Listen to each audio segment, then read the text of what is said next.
तो बैंक भी भैया खतरे में आ जाएगा कि नहीं। और अगर बैंक ही खतरे में आ जाएगा तो देश का जनता भी खतरे में आ जाएगा। पूरा साइकिल जो है समझ लिए होंगे। और इसी कारण के वजह से आज के डेट में मंदी की आलोचना हो रही है। क्या वाकई में हमारे देश में मंदी आने वाली है? क्या हमारे देश के बैंक्स डूबने वाले हैं? जब से पीएम मोदी जी ने यह भाषण दिया है कि 1 सालों तक सोना मत खरीदो, 1 सालों तक बाहर विदेश में घूमने मत जाओ, 1 सालों तक पेट्रोल और डीजल का कम से कम इस्तेमाल करो, जब से पीएम मोदी जी ने ये भाषण दिया है उसके बाद से तो देश के जनता के अंदर ये भय घुस चुका है। और देश के जनता ये सोच रहे हैं कि हो सकता है आने वाले समय में देश में बहुत बड़ा भयानक हादसा हो सकता है मंदी आने वाला है। ऐसा डर जो है देश के जनता के अंदर घुस चुका है। और खाली देश के जनता के अंदर नहीं घुसा है, बड़े बड़े जो एक्सपर्ट है वो लोग भी अपना रिपोर्ट के थ्रू से ये बोल रहे हैं। यहाँ पे आप देख सकते हो, banker Uday Kotak has warned of major economic shock for India. यानी कि बैंकर उदय कोटक जी, आप जानते होंगे, जो कोटक सिक्योरिटीज का मालिक है, उनका ऐसा मानना है कि भारत देश में आने वाले समय में बहुत बड़ा इकोनॉमिक शॉक आने वाला है, बहुत बड़ा मेजर शॉक आने वाला है, ऐसा उदय कोटक जी का कहना है। देन अगर बात किया जाए, यहां पे आप देख सकते हो, massive cash withdraws in India rich approximately 61,000 crore in just first 15 days of April 2016। यानी कि अप्रैल महीना का पहला 15 दिन में ही 61,000 करोड़ से भी ज्यादा पैसा विड्रॉ किया गया है, बैंक से लोगों ने उठाया है। इतना पैसा तो भैया कोविड के टाइम में भी लोगों ने नहीं उठाया था, जितना पैसा अप्रैल महीना का सिर्फ 15 दिन में जितना पैसा लोगों ने बैंकों से उठा लिया है। तो कहीं ना कहीं कुछ तो दाल में कुछ काला लग रहा है, कुछ तो अंदर ही अंदर चल रहा है, जिसके वजह से ये सारा इंडिकेशन हमें मिल रहा है। वरना बिना कारण से ही इतना ज्यादा पैसा लोग बैंकों से क्यों उठाएगा? क्या बैंक वगैरह डूबने वाला है क्या? सब कुछ इस वीडियो में डिटेल में बात करने वाले हैं। क्या वाकई में हमारे देश में मंदी आने वाला है या फिर ये सब सिर्फ एक अफवाह है? आज की वीडियो में डिटेल में जानने की कोशिश करेंगे और साथ ही साथ इसका सॉल्यूशन के बारे में भी जानने की कोशिश करेंगे। यानी कि अगर वाकई में हमारे देश में मंदी आ भी जाती है तो इससे हम लोग कैसे बच सकते हैं। समस्या आने से पहले ही समस्या का समाधान के बारे में चिंता करना चाहिए। तो इसीलिए मंदी आने से पहले ही मंदी की तैयारी कैसे किया जाता है, क्या है इसका सॉल्यूशन, इसके बारे में भी आज की वीडियो में डिटेल में जानने वाले हैं। तो इसीलिए आज का वीडियो आपके लिए बहुत इंपॉर्टेंट वीडियो होने वाला है। वीडियो को एंड तक जरूर देखिएगा। चलिए करते हैं वीडियो की शुरुआत। तो सबसे पहले समझते हैं कि आखिर ये मंदी का मतलब क्या होता है। तो मंदी का मतलब ये होता है कि उस देश में रिसेशन आ गया है। रिसेशन का मतलब ये होता है कि जब भी किसी देश का जो कंपनियां है, कंपनियों की अर्निंग यानी कि इनकम कम होने लगती है, जब भी किसी देश में महंगाई काफी ज्यादा बढ़ जाता है, जब भी किसी देश का जो जनता है, जनता के अंदर कंजम्पशन का जो कैपेसिटी है वो काफी ज्यादा कम हो जाती है, यानी कि जो जनता है वो चीजों को, सामान को, प्रोडक्ट्स को कम से कम खरीद रही है, डिमांड कम हो जाता है। जब भी किसी देश का लोगों का जॉब लॉस होने लगता है, यानी कि देश के लोगों का जो नौकरियां है धीरे धीरे जाने लगती है, तभी आप मान सकते हो कि भैया उस देश में रिसेशन आ चुकी है, यानी कि उस देश में मंदी आ चुकी है।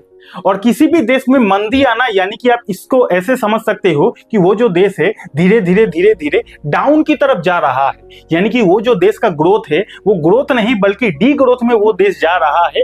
इसी को मंदी यानी कि रिसेशन बोला जाता है। और अगर किसी भी देश में मंदी यानी कि रिसेशन आता है तो उस देश का स्टॉक मार्केट का तो बात ही छोड़ो, स्टॉक मार्केट भी बुरी तरह क्रैश हो जाता है, क्योंकि अल्टीमेटली सब कुछ तो बिजनेस ही होता है। अगर किसी देश में रिसेशन आ गया यानी कि भैया डिमांड एकदम कम हो गया, डिमांड कम हो गया यानी कि कंपनियां डूबने लगती है, तो कंपनियां डूबेगी तो स्टॉक मार्केट भी तो बुरी तरह क्रैश होगा ना।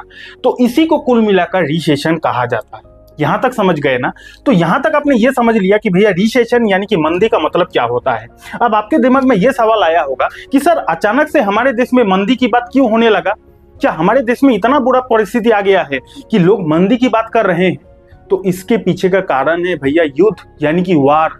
ये जो इतना समय से, मोटा मोटी 3 महीना 4 महीना भी होने वाला है, ईरान और यूएस के बीच काफी जोरदार युद्ध चल रहा है। यही युद्ध के कारण से आज हमारे देश में मंदी की आलोचना हो रही है। क्यों? क्योंकि ये जो इन दोनों देशों के बीच युद्ध हो रहा है, अब युद्ध हो रहा है दोनों देशों के बीच, कोई बात नहीं है, लेकिन इस युद्ध के वजह से भैया हैम्पर क्या किस में पड़ा? इस युद्ध के वजह से भैया क्रूड ऑयल में हैम्पर पड़ा। यानी कि क्रूड ऑयल का जो भाव है काफी ज्यादा आसमान तक पहुंच गया है। और ये जो क्रूड ऑयल है एक देश के लिए कितना ज्यादा इंपॉर्टेंट है वो आपको भली भांति पता होगा। हमारा जो देश इंडिया है, हमारा देश इंडिया भैया 85% क्रूड ऑयल बाहर के देशों से खरीदता है।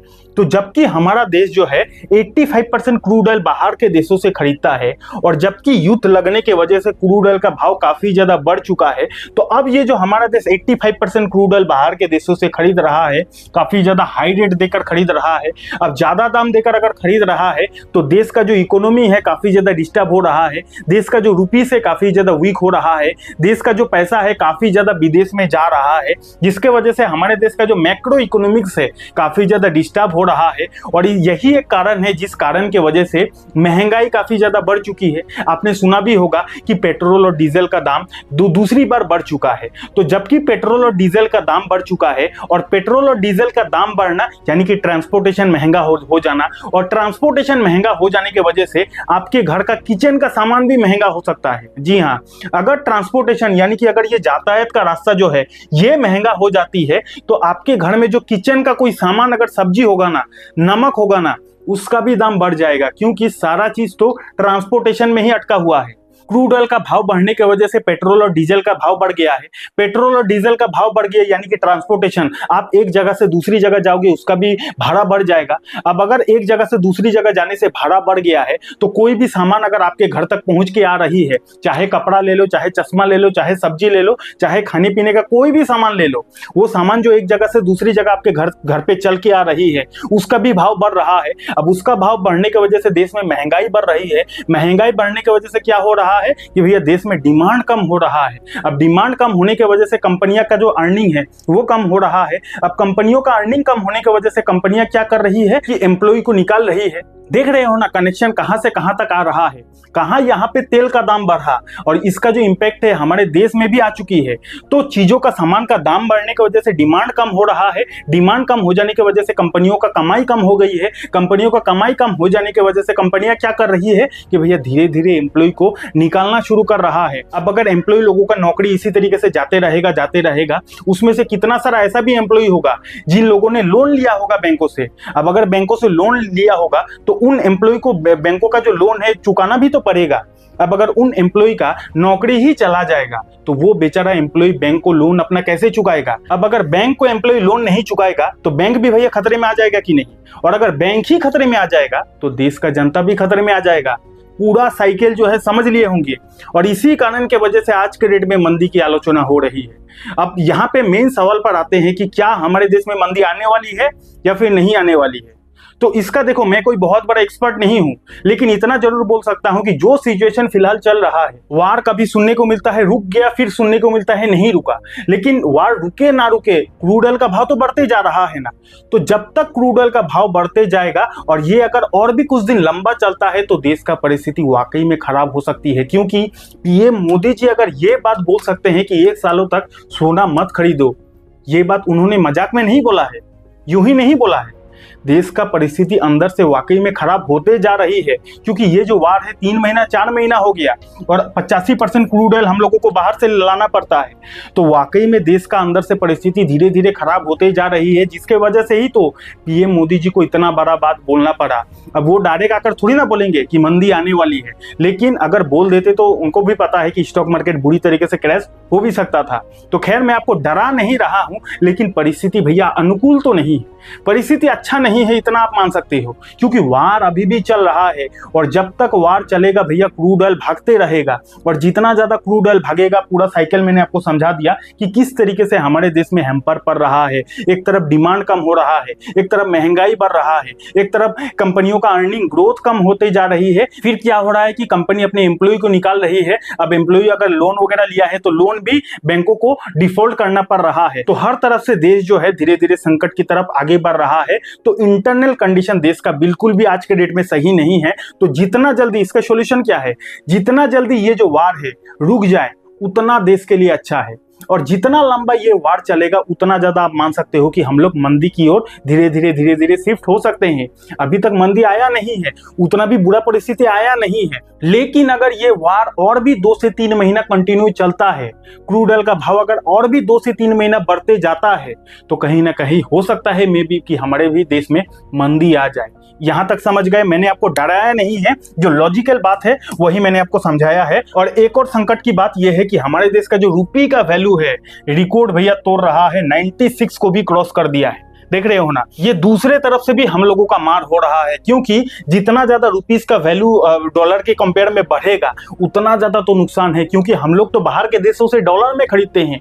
अब अगर इसका भाव बढ़ेगा तो हमें ज्यादा से ज्यादा रुपीस देना पड़ेगा, ज्यादा से ज्यादा हमें रुपीस को डॉलर में कन्वर्ट करके बाहर के देशों से क्रूड ऑयल खरीदना पड़ेगा। तो ये दूसरा तरफ से हमारा मार हो रहा है, तो हर तरफ से देश का जो संकट है वो बढ़ते ही जा रहा है। अब आपको क्या लगता है, क्या हमारे देश में वाकई में कुछ महीने के अंदर अंदर मंदी आएगा या फिर नहीं आएगा? आपका जो राय है नीचे कमेंट सेक्शन में बता सकते हो। और हाँ, आप सॉल्यूशन की बात करते हैं कि चलो भाई मंदी आए या फिर ना आए, लेकिन इसकी तैयारी हम लोग पहले से कैसे करके रख सकते हैं। आइए सबसे पहला सॉल्यूशन की बात करते हैं। इमरजेंसी फंड बचा कर रखो, यानी कि जो परिस्थिति देश का चल रहा है आज के डेट में, आपको इमरजेंसी जो फंड है, यानी कि ऐसा फंड, ऐसा पैसा जो पैसा कभी भी आपको लग सकता है, वैसा इमरजेंसी फंड, चाहे मेडिकल के लिए हो, चाहे खाने पीने के लिए हो, किसी भी चीज का जो इमरजेंसी पैसा है वो आपको बचा कर रखना है, घर के तिजोरी में लॉक करके रखना है। आज के डेट में मैं आपको ये भी नहीं बोलूंगा कि भैया मार्केट में लगाओ, इमरजेंसी जो फंड है वो आपको घर के तिजोरी में लॉक करके रखना है, क्योंकि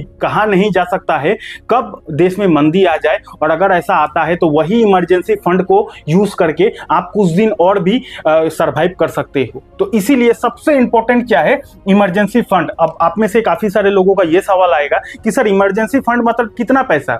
तो ये पर्सन टू पर्सन डिपेंड करता है, डिपेंड ये करता है कि आपका खर्चा कितना है। फॉर एग्जांपल, अगर आप पूरे महीने में, आपका पूरा महीने का खर्चा 20,000 रुपया है, तो कम से कम, एकदम लोएस्ट बात कर रहा हूं, अगर आपका पूरे महीने का खर्चा 20,000 रुपया है तो कम से कम 3 महीना का एक्स्ट्रा सेविंग आपके पास इमरजेंसी फंड होना चाहिए। यानी कि 60,000 रुपया का जो इमरजेंसी फंड है आपके तिजोरी में लॉक रखना चाहिए। 3 महीना आप बिना कुछ काम किए भी आप सर्वाइव कर सकते हो, ऐसा तैयारी करके आपको रखना चाहिए, क्योंकि कहा नहीं जा सकता है आने वाले कुछ दिन में देश में क्या हो सकता है, पहली चीज। दूसरा सॉल्यूशन क्या है, ज्यादा से ज्यादा कैश अपने पास रखो, क्योंकि आपको पता है कि काफी समय से ये जो बैंक है, बैंकों से लोग पैसा विड्रॉ कर रहा है। अब मुझे भी पता नहीं, मैं भी तो उतना बड़े लेवल का आदमी नहीं हूं, लेकिन कुछ ना कुछ तो भैया चल ही रहा है, जिसके वजह से 61,000 करोड़ रुपीस लोगों ने बैंकों से पैसा उठा लिया है। तो कुछ तो दाल में मुझे काला लग रहा है, जिसके वजह से इतना ज्यादा पैसा लोग बैंकों से उठा रहा है। तो मैं आपको ऐसा भी नहीं बोलता कि सारा पैसा जाके उठा लो, लेकिन मोटा मोटी थोड़ा बहुत पैसा आपको उठाकर कैश रखना चाहिए, क्योंकि कहा नहीं जा सकता है कभी भी आपको उस कैश का यूज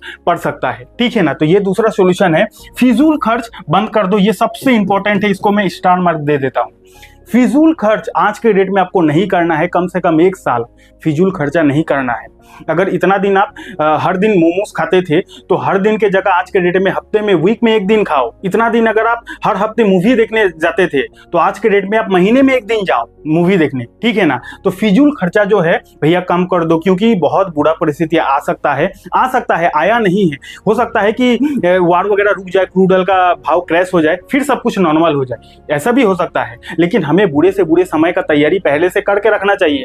तो फिजूल खर्चा आपको नहीं करना है, एक्स्ट्रा इनकम पर ध्यान देना है। यानी कि एक तो आप कोई जॉब या फिर बिजनेस वगैरह कर ही रहे होंगे, लेकिन उसके बावजूद भी आप वो जॉब और बिजनेस के साथ साथ एक्स्ट्रा कहां से इनकम कर सकते हो, इस पर आपका फोकस होना चाहिए। आज के जमाने में अगर आप एक काम पर डिपेंड होना, तो भैया कभी भी आपका जिंदगी खराब हो सकता है। जी हाँ, इस बात को याद रखो। आज के डेट में अगर आपका सिर्फ एक इनकम सोर्स है ना, कभी भी आपका जिंदगी खराब हो सकता है। इसीलिए एक से ज्यादा इनकम का सोर्स बनाओ। अब इनकम का सोर्स अगर आप मेरे से पूछोगे सर क्या क्या, तो उसके लिए तो काफी सारा आइडिया है ही। अगर आपको वैसा वीडियो चाहिए कि घर बैठे इनकम का सोर्स कैसे कैसे बनाया जाता है, उसके लिए कमेंट में आप यस लिख देना। इस टॉपिक पर मैं डिटेल वीडियो बना दूंगा।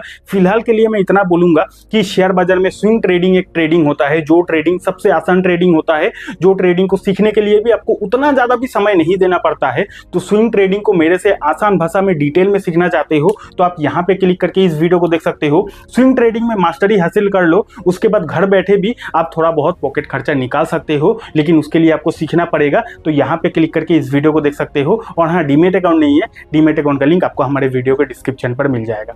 बहुत बहुत धन्यवाद।